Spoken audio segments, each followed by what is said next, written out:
Now on News Channel 6 at 6, grass cutting still on the minds of Augusta City leaders. Why the engineering department is hitting back as your News at 6 starts now.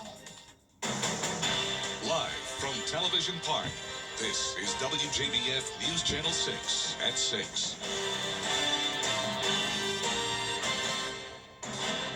Good evening, everyone. I'm Jenny Montgomery. Thank you for joining us.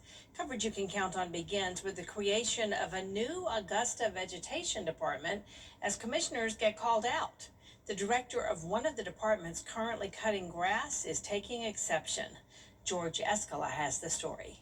When it comes to cutting grass and maintaining the city, commissioners saying the change is needed. One area that you can point to, one person that you can point to, and then if there's a problem, you go back to that one person. City leaders approving consolidating all landscaping maintenance under one single department with a new director for efficiency and accountability.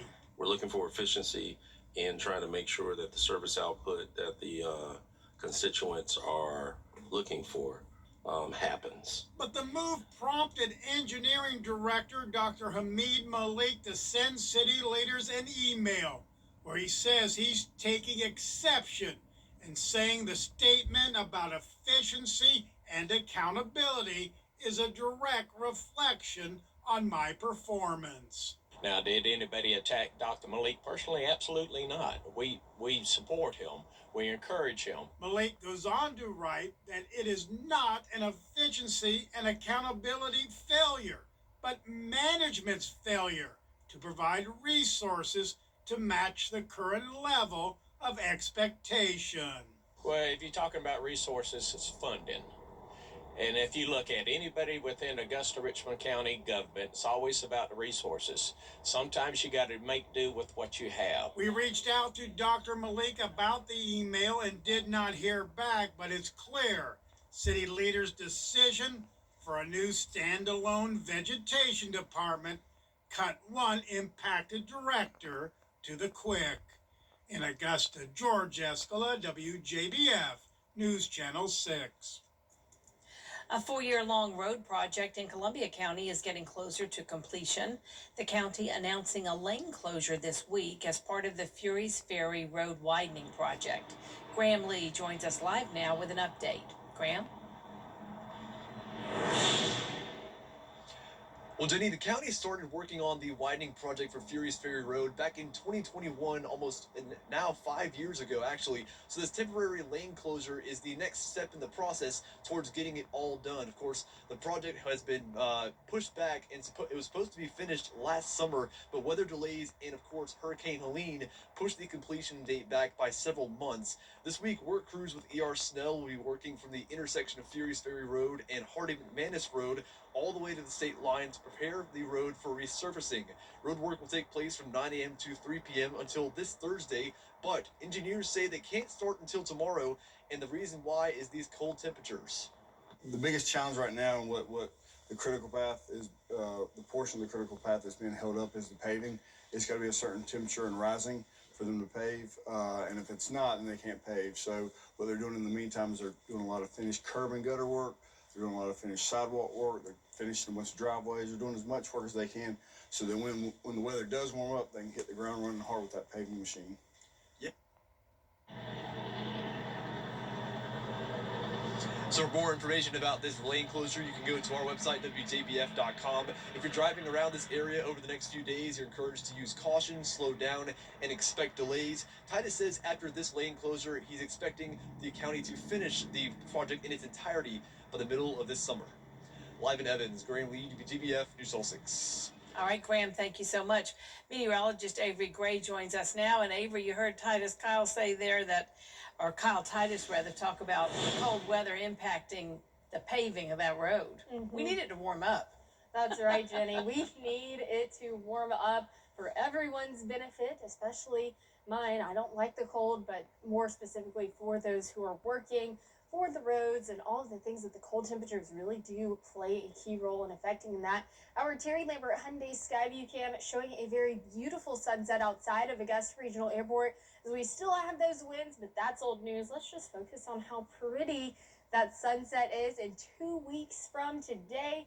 Our sunset won't start to set until around 8 o'clock at night, so I am definitely looking forward to that. And then we should see a little bit more warmer temperatures as we enter into spring.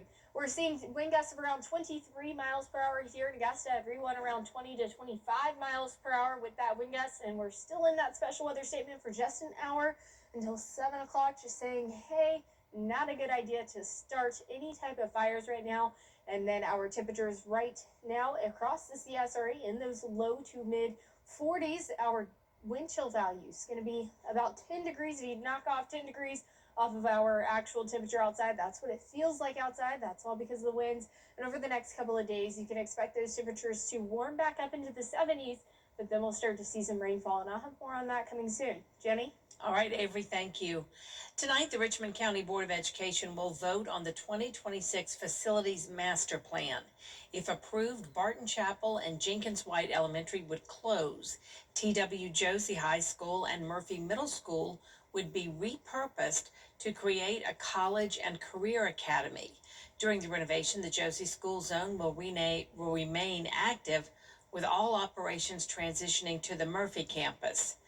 Parents and alumni want to make sure the name Josie doesn't change. The Career Academy's name will be decided by a formed committee.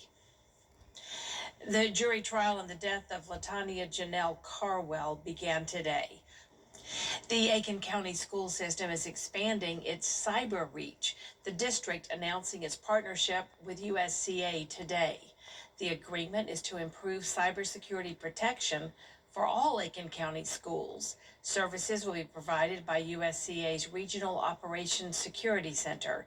It's one of the first in South Carolina and one of only a few in the nation that's student-led and run.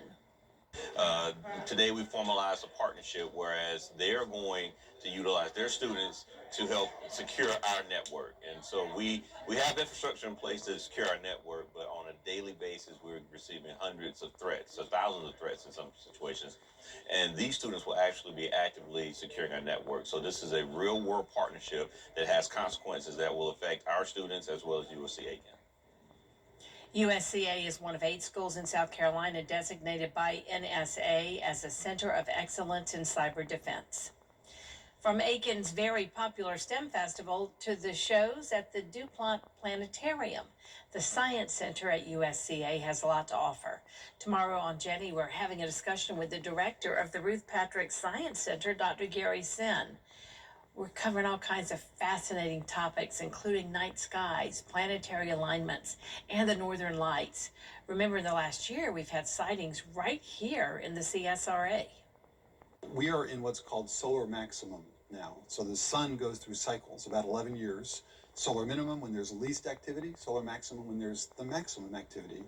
Since we're in the maximum now, as the solar flares, eruptions occur, that sends energy toward Earth. And when it hits our atmosphere, we see those lights. And if the energy is strong enough, we can see them as far south as Georgia and South Carolina. We'll also talk about the Morris Museum of Art's 33rd Gala. It is coming up March 6th, and their popular block party, Social Canvas, which is free for the community. It's tomorrow at 12:30 on Jenny. Coming up, the race for governor in South Carolina. We'll hear from 4 of the candidates after the break. News Nation tomorrow. President Trump delivered. Meteorologist Avery Gray is back with us now. We are expecting those winds to die down tomorrow, but we're going right back up to a 34-mile-per-hour wind gust on Thursday. That's because of a cold front bringing us some rain. On Futurecast after this quick break. I'm Greg Hodges, and for a ride. The Live Viper 6 Day Planner, available on Facebook and WJBF.com. Sponsored by Jordan Trotter Facility Services and Property Management.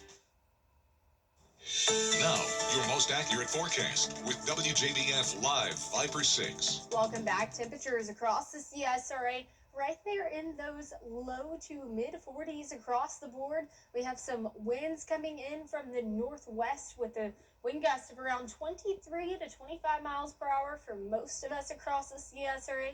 A little bit calmer in Barnwell and Bamberg counties at 17 to 18 miles per hour, but everyone a bit on that breezier side, making our temperatures feel much cooler. So take about 10 degrees off of the recorded temperature outside, and that is about how cold it feels like for us. Our Terry Lambert Hyundai Skyview cam showing a very beautiful view of Thompson, Georgia, as that sun is starting to set this time in 2 weeks. Sunset won't be until around 8 p.m. 44 degrees is that temperature right now, and then with those winds coming in from the northwest with a sustained 16 miles per hour. We have this low pressure system up in the northeast that brought us that wind gust yesterday, but then this high pressure system building into the southeast is what brought us the wind gust today. Really just made a big funnel for that wind to come in from that northwest direction, bringing it right into our area between those two systems. That high pressure system going to build our temperatures to 72 degrees on Thursday, but tomorrow a high of 54 is expected, and tonight we are getting very, very cold as you start off tomorrow morning. 24 degrees here in Augusta. That is a hard freeze. Your high tomorrow, 54 degrees as you're headed out the door. 7 o'clock, you can expect those temperatures around 25, the mid-20s. We're warming up to at freezing, 32 by 9, 52 by 5 o'clock, and then we're going to expect those winds to calm down just a hair tomorrow, but then they will increase as we have a cold front moving through on Thursday. That brings us our next chance for rain around 50%. So here's a look at that on our Futurecast model, expecting those spotty showers come Thursday throughout the day, and then that continuing into some more widespread rain towards the afternoon into the evening and overnight hours on Friday and into Friday afternoon. We are in desperate need of that rain as we're starting to see extreme drought across the CSRA. Here's a look at our 10-day forecast as we have spring-like temperatures coming back, the rain coming. And speaking of the rain, congratulations to today's umbrella winner, Michael May from Gibson, Georgia. Come up to the station to pick it up. You're going to need it. All right, thanks a lot, Avery. Coming up, Warren County's running back staying in state to play football at the next level. We'll hear from him in sports right after this break. The number one place to start your day is on the number one entertainment talk show, live. Stop it. The number one place for your morning. That math all makes sense to me. Weekday mornings at 9 on News Channel 6. I'm Terry Labor for Terry Labor. The Live 5 for 6 Skyview Network, sponsored by Terry Lambert Hyundai. The Live 5 for 6 mobile app. Download it today. Now, WJBF sports coverage you can count on. Warren County High School has one athlete moving on up, and that is football running back Cedarius Johnson. He is staying in state to play football. Johnson signed pen to paper to play at Clayton State University in the South Athletic Conference. The running back in all region selected also played in Border Bowl 13 last month. He says the Warren County football program taught him some life lessons, and he's excited for the new challenge. We went 2-8 when I first came to high school, so it helped to learn and be mature as a person and a team, and help encourage my teammate when everything ain't going their plan. The better competition, help me around better folk. They gonna really help me get to the better person I be. Now the South Carolina High School League quarterfinals begin tonight with a trip to the semis on the line. The North Augusta girls taking on Great Collegiate Academy tonight. That game tipped off at 6 p.m. The Yellow Jackets 25-1 on the season. They are just a few wins away from their 7th state championship in the last 10 years. Now over to 3A, the Fox Creek boys hosting Loris tonight at 7 p.m. The region champs 22-5 on the season, and they're looking to get some revenge over last year's quarterfinals loss. We're battle tested. We had a tough schedule. We had a lot of 5As and 4A teams, top 3A teams in the state and in Georgia as well. So the guys have been competing all year round and for this playoff experience. Put our egos to the side. They bought into the process, and it's just our time. We feel like it's our time to have a good year, and the guys are doing a tremendous job. Now, tip-off set for 7 p.m. tonight. We'll have those highlights at 11. Now, tickets officially on sale for the Augusta Athletics Hall of Fame ceremony honoring several student athletes that made a lasting impact on AU athletics. This year's class includes assistant men's basketball coach Lenny Carlson, men's golf national champion Brock Everett, baseball player Shannon Wilkerson, men's basketball player Keshawn Sherrill, and women's basketball star Luana Monday. The event is set for Friday, May 29th. Should be an exciting event, as I remember they did this Hall of Fame ceremony last year, Jenny. Yeah, that's right. All right, Gianna, thank you. We'll be right back. You can't always choose the weather, but you can choose your weather app. Go with the most accurate and most trusted, the Live Viper 6 mobile app. Download it today. Be the first to know with the Live Viper 6 mobile app. I'm Leanna. This is my new home. After running through college, buying a home was the right option for me. Security Federal made it so easy. They handled everything on the financing side. I had all the time I needed to just focus on buying the house, finding the house. Buying a home has always been a goal of mine, and I'm really thankful to Security Federal for making that possible. If you're not regularly treating your septic tank, you're risking a backup and significant repairs. Use Rid-X once a month. Simply add and flush to reduce monthly waste buildup by up to 20% and help prevent backups. Try Rid-X. As dads, we know what kids need. Well, more importantly, we know what kids want. It's why we partnered with Rooms to Go on our new kids collection. And check this out. It's our new Hidden Hills bedroom. We're talking built-in light for reading time, USB charging right at their fingertips, plus the option for storage, a desk that pivots, even a trundle for the ultimate sleepover. Why didn't we have rooms like this when we were kids? Because we hadn't designed them yet. Shop the new Drew and Jonathan collection and everything kids at Rooms to Go Kids today. Car wreck? Just call All Nines. George St. Kendry Lawyers has the experience to help get your money faster. Get Jay St. Law Firm on the line. Call 999-9999. WJBF and our partners continue to champion local families through our Children First campaign. Together, we hope to strengthen our community by uplifting children across the CSRA. To learn more, visit WJBF.com/Children First.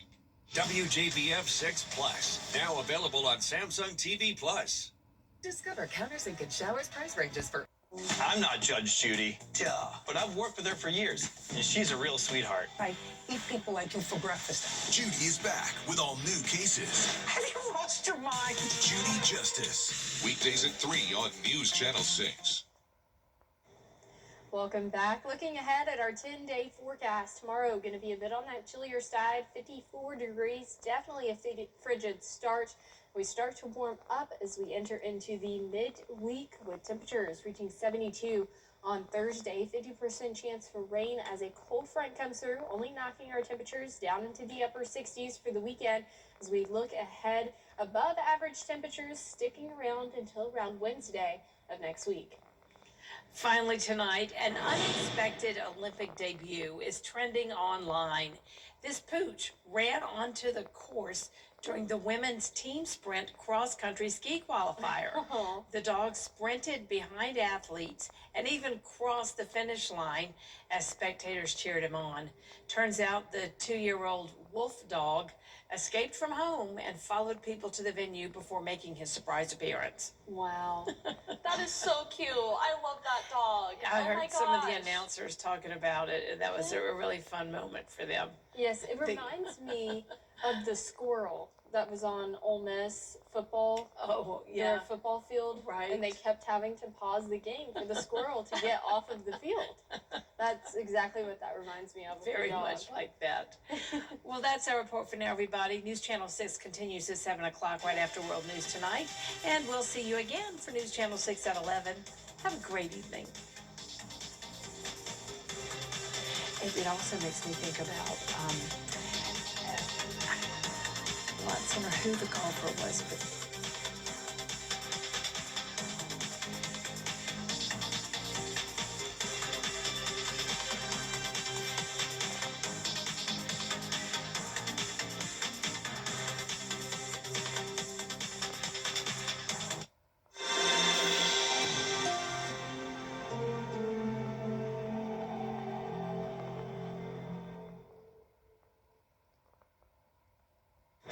Tonight, the break.